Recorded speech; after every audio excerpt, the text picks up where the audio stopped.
வணக்கம் டிவிக்கு ஆர்மி. இன்று நம்முடன் இணைந்திருக்கும் சிறப்பு விருந்தினர் அரசியல் விமர்சகர் திரு மதிவாணன் அவர்கள். வணக்கம் சார். வணக்கம். தமிழக வெற்றி கழகத்தோட சிறப்பு பொதுக்குழு கூட்டம் சமீபத்தில் நடந்துச்சு. அதுல திமுக குறித்தும் ஸ்டாலின் அவர்கள் குறித்தும் கடுமையான விமர்சனங்களை தலைவர் விஜய் அவர்கள், அதே போல ஆதவ அர்ஜுனா அவர்கள் கட்சியில பேசிய எல்லாருமே பேசியிருந்தாங்க. இதுல பதில்கள் திமுக தரப்புல இருந்து அதிகமாக வரல. அந்த பொதுக்குழு கூட்டத்துல விஜய் அவர்கள் பேசிய பேச்சு குறித்து உங்களுடைய முதல் கருத்தை சொல்லுங்க. அதே போல மற்ற தலைவர்களும் பேசியது குறித்து உங்களுடைய முதல் கருத்தை சொல்லுங்க சார். ஒரு அரசியல் கட்சியினுடைய பொதுக்குழு கூட்டம் சொன்னா அவங்க ஆளுங்கட்சியை விமர்சனம் செய்வது, ஆளுங்கட்சியின் தவறுகளை சுட்டி காட்டுவது, ஆளும் கட்சியின் இரட்டை வேடத்தை அம்பலப்படுத்துவது என்பது அவங்க எதிர்கட்சின்ற முறையில அவங்க கட்சி உறுப்பினர்கள் நிர்வாகிகளுக்கு அதை பேசுறது வழக்கமான ஒண்ணு தானே. திமுக பொதுக்குழு செயற்குழு கூட்டங்கள்ல என்ன மற்ற கட்சிகளை எல்லாம் அப்படியே வாழ்த்தியா பேசிட்டு இருக்காங்க. அதனால இது ஒரு மாமூலான விஷயம். இந்த மகாபலிபுரத்தில் நடந்த இந்த சிறப்பு பொதுக்குழு கூட்டத்துல அந்த கட்சி தாவேகா கட்சி 2.5 வருஷம் தான் ஆனாலும் ஒரு முதிர்ச்சியான பொறுப்புள்ள எதிர்கட்சியாக உயர்ந்திருப்பதை, அந்த இனிஷியல் தடுமாற்றங்கள் இருந்தது இல்லையா, கரூர் அந்த டிராஜடிக்கு அப்புறம் ஒரு 10-20 நாள், அதுல இருந்தெல்லாம் முற்றிலுமாக வெளியே திரும்பவும் வலுவாக களமாடக்கூடிய ஒரு அரசியல் கட்சியாக மாறி இருப்பதை நம்மால் காண முடிந்தது, உணர முடிந்தது. குறிப்பாக அதுல பேசின நிர்வாகிகளாகட்டும், மாவட்ட செயலாளர்களாகட்டும் சிறப்பாக பேசினார்கள். ஒரு அரசியல் கட்சி, அதுவும் குறிப்பாக எதிர்கட்சி வரிசையில் இருக்கக்கூடிய கட்சி எப்படி பிரச்சனைகளை கையாள வேண்டும், எப்படி ஆளும் கட்சியினுடைய தவறுகளை அம்பலப்படுத்த வேண்டும் மக்களிடையே என்றத ரொம்ப உணர்ந்து செஞ்சிருக்காங்க. இது உண்மையில முன்னெப்போதும் இல்லாத அளவுக்கு அந்த கட்சியில இந்த முறை நல்லாவே பார்க்க முடிஞ்சது. குறிப்பா டாக்டர் அருண்ராஜ் அவர்களுடைய ஸ்பீச் என்னை மிகவும் கவர்ந்தது. அவருடைய பொருள் பொதிந்த ஒரு சொற்பொழிவு, அதே போல ஆதவ் அர்ஜுனாவுடைய ஆக்ரோஷமான பேச்சு. பல பேர் அதை விமர்சனம் பண்றாங்க. இவங்க பொது வெளியில கைய வெட்டணும், காலை வெட்டணும், விஜய கொண்டு போடணும் அப்படி எல்லாம் பேசுவாங்க. ஆனா அதுக்கு பதில் சொல்லக்கூடாது அந்த கட்சி தலைவர்கள், நிர்வாகிகள், திமுகவினர், திமுக ஆதரவாளர்கள் எதிர்பார்ப்பது என்பது மடத்தனம். உங்களுக்கு விமர்சனம் பண்றதுக்கு அதான் வரம்பு மீறி விமர்சனம். அதெல்லாம் அதாவது நக்கீரன் கோபால் பேசுறதெல்லாம் பாத்தீங்கன்னா பொதுவெளியில ஊடகத்துல ஒரு பத்திரிகையாளன் என்ற தரத்திலிருந்து கீழே இறங்கி ஒரு தீப்பொறி ஆறுமுகம் முன்னால பேசுவார். இப்ப சிவாஜி கிருஷ்ணமூர்த்தியை விட திமுக மேடை பேச்சாளரோட கீழே இறங்கி பேசினாரு. அவருக்கு நிச்சயமாக அந்த கட்சியினர், குறிப்பா நிர்வாகிகள் பதில் கொடுப்பாங்கல்ல. நீங்க பேசும்போது அதை அவங்க வாங்கிட்டு அமைதியா இருந்த மாதிரி அவங்க பதில் கொடுக்கும் போது நீங்க வாங்கிக்கணும். அதான் ஜனநாயகம். என்ன யாரும் பேசக்கூடாதுன்னு உடனே உதயநிதிக்கு போன் போட்டா என்ன உதயநிதி என்ன பண்ணுவாரு? ஆதவ் அர்ஜுனாவை கைது பண்ணி சிறையில் அடைச்சிருவாங்களா?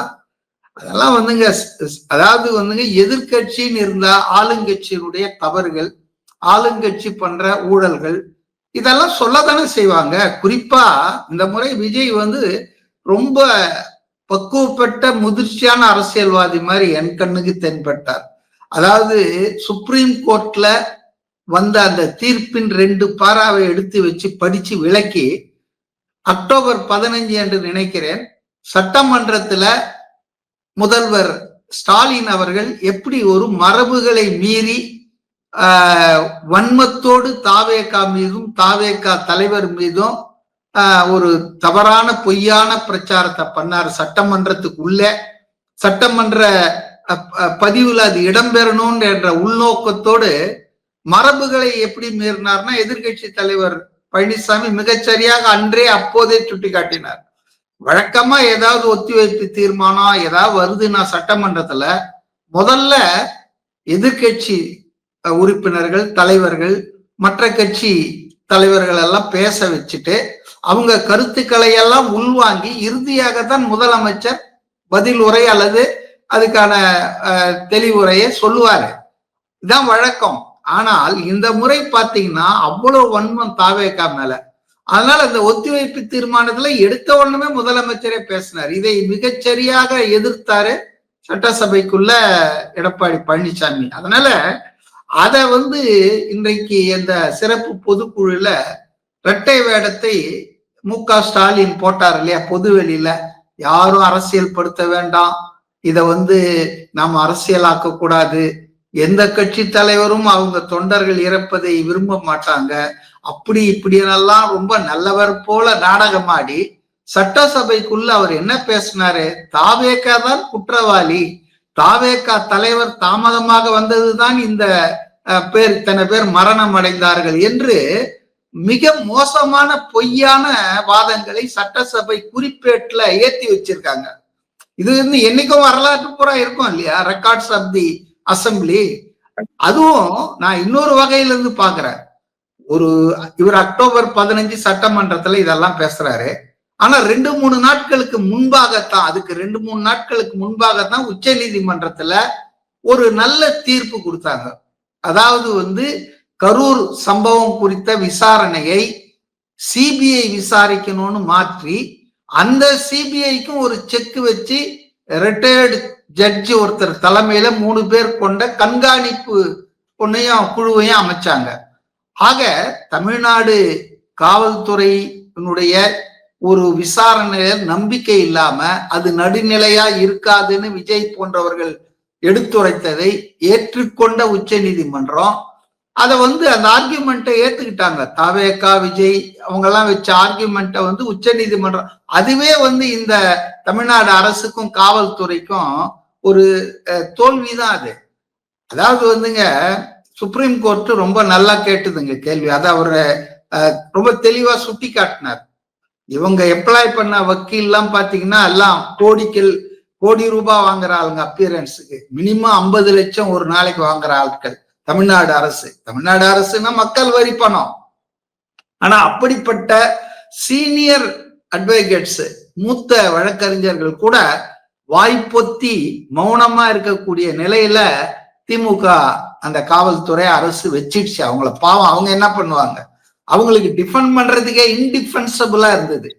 அது உச்ச நீதிமன்றம் தெளிவா சொல்லி இருந்தது. என்னன்னா, நீங்க ஒரு நபர் ஆணையம் அமைச்சிருக்கீங்க, அந்த நிகழ்ச்சி துயரம் நடந்த 1 மணி நேரத்துல ஒரு நபர் ஆணையத்தை அமைச்சிட்டாரு முதலமைச்சர்.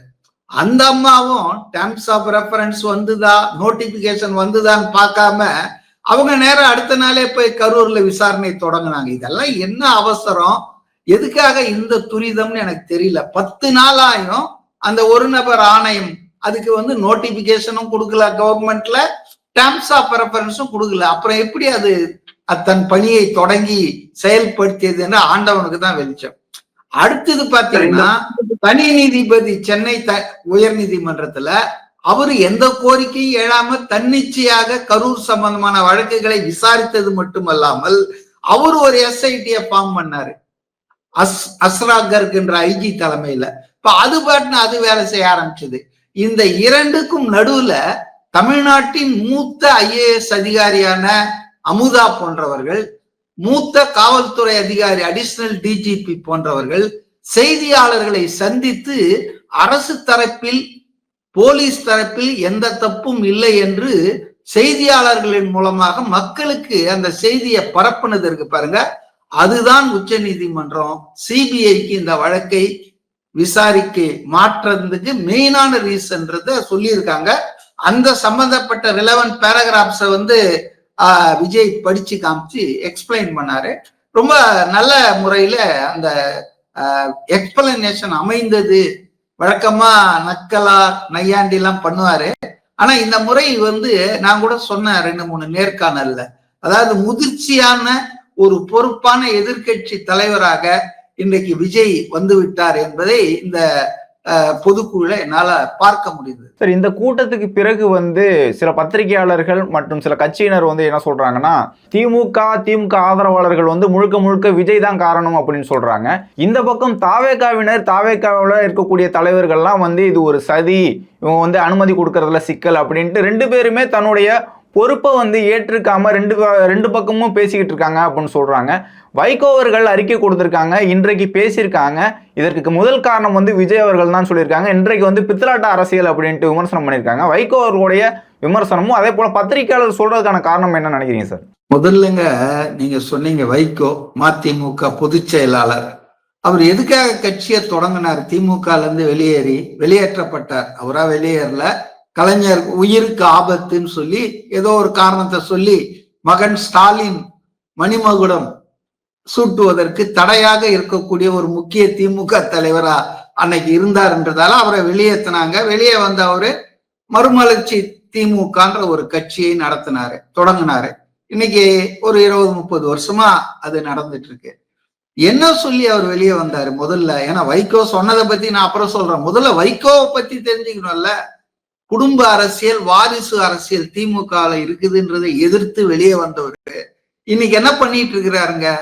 ஒரு 4 எம்எல்ஏ 5 எம்எல்ஏக்கு ஒரு எம்பிக்காக அவருடைய கோட்பாடு, கொள்கை எல்லாத்தையும் ஸ்டாலின் காலடியில வச்சுட்டு, திமுக காலடியில வச்சுட்டு அவர் என்ன பண்ணிட்டு இருக்கிறாருன்னா, அவருடைய மகன் துரை வைகோவை வந்துட்டு அடுத்த தலைவராக அந்த கட்சியில கொண்டு வருது. கருணாநிதி என்ன தவறை செய்ததாக இவர் சொன்னாரோ அதையே 30 வருஷம் கழிச்சு இவர் பண்ணிட்டு இருக்காரு. அதுக்கு தடையாக இருக்கக்கூடிய அந்த முக்கியமான தலைவர்கள் ஒருத்தரா மதிமுகவுல இருந்து இவர் வெளியேற்றிட்டாருங்க.